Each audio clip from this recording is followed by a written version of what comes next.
Chapitre 5 dans lequel une nouvelle valeur apparaît sur la place de Londres. Phileas Fogg, en quittant Londres, ne se doutait guère, sans doute, du grand retentissement qu'allait provoquer son départ.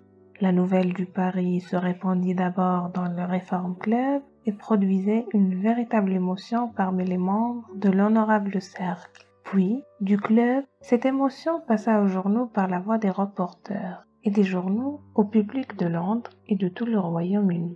Cette question du tour du monde fut commentée, discutée, disséquée avec autant de passion et d'ardeur que s'il suffit agir d'une nouvelle affaire de l'Alabama. Les uns prirent parti pour Phileas Fogg, les autres, et ils formèrent bientôt une majorité considérable, se prononcèrent contre lui. Ce tour du monde à accomplir, autrement qu'en théorie et sur le papier, dans ce minimum de temps. Avec les moyens de communication actuellement en usage, ce n'était pas seulement impossible, c'était insensé. Le Times, le Standard, l'Evening Star, le Morning Chronicle et 20 autres journaux de grande publicité se déclarèrent contre M. Fogg. Seul le Daily Telegraph le soutint dans une certaine mesure. Phileas Fogg fut généralement traité de maniaque, de fou, et ses collègues du Reform Club furent blâmés d'avoir tenu ce pari, qui accusait un affaiblissement dans les facultés mentales de son auteur. Des articles extrêmement passionnés, mais logiques, parurent sur la question. On sait l'intérêt que l'on porte en Angleterre à tout ce qui touche à la géographie. Aussi, n'était-il pas un lecteur, à quelque classe qu'il appartint, qui nous dévora les colonnes consacrées au cas de Phileas Fogg. Pendant les premiers jours, quelques esprits audacieux, les femmes principalement, furent pour lui. Surtout quand l'Illustrated London News eut publié son portrait d'après sa photographie déposée aux archives du Reform Club. Certains gentlemen osaient dire « Hé, pourquoi pas, après tout, on a vu des choses plus extraordinaires !» C'étaient surtout les lecteurs du Daily Telegraph, mais on sentit bientôt que ce journal lui-même commençait à faiblir. En effet, un long article parut le 7 octobre dans le bulletin de la Société royale de géographie. Elle traita la question à tous les points de vue et démontra clairement la folie de l'entreprise.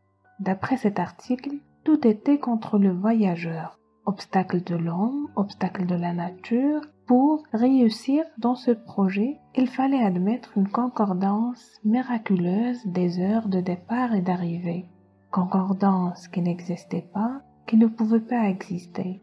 À la rigueur et en Europe, où il s'agit de parcours d'une longueur relativement médiocre, on peut compter sur l'arrivée des trains à heure fixe.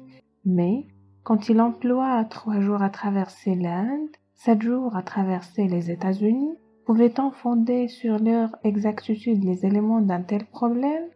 Et les accidents de machines, les déraillements, les rencontres, la mauvaise saison, l'accumulation des neiges, est-ce que tout n'était pas contre Phileas Fogg? Sur les paquebots, ne se trouverait-il pas, pendant l'hiver, à la merci des coups de vent ou des brouillards? Est-il donc si rare que les meilleurs marcheurs des lignes transoceaniennes éprouvent des retards de 2 ou 3 jours? Or, il suffisait d'un retard un seul pour que la chaîne de communication fût irréparablement brisée. Si Phileas Fogg manquait, ne fût-ce que de quelques heures, le départ d'un paquebot, il serait forcé d'attendre le paquebot suivant. Et par cela même, son voyage était compromis irrévocablement. L'article fit grand bruit. Presque tous les journaux le reproduisirent, et les actions de Phileas Fogg baissèrent singulièrement. Pendant les premiers jours qui suivirent le départ du gentleman, d'importantes affaires s'étaient engagées sur l'allié de son entreprise.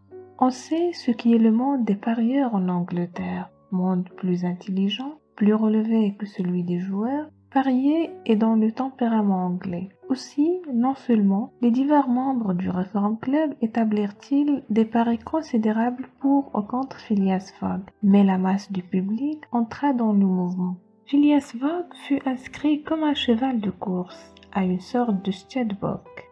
On en fit aussi une valeur de bourse, qui fut immédiatement coté sur la place de Londres. On demandait, on offrait du Phileas Fogg ferme ou à prime, et il se fit des affaires énormes. Mais 5 jours après son départ, après l'article du bulletin de la Société de géographie, les offres commencèrent à affluer. Le Phileas Fogg baissa, on l'offrit par paquet, pris d'abord à 5, puis à 10, on ne le prit plus qu'à 20, à 50, à 100. Un seul partisan lui resta. Ce fut le vieux paralytique, Lord Albermale. L'honorable gentleman, cloué sur son fauteuil, eût donné sa fortune pour pouvoir faire le tour du monde, même en 10 ans, et il paria 5000 livres, 100 000 francs en faveur de Phileas Fogg.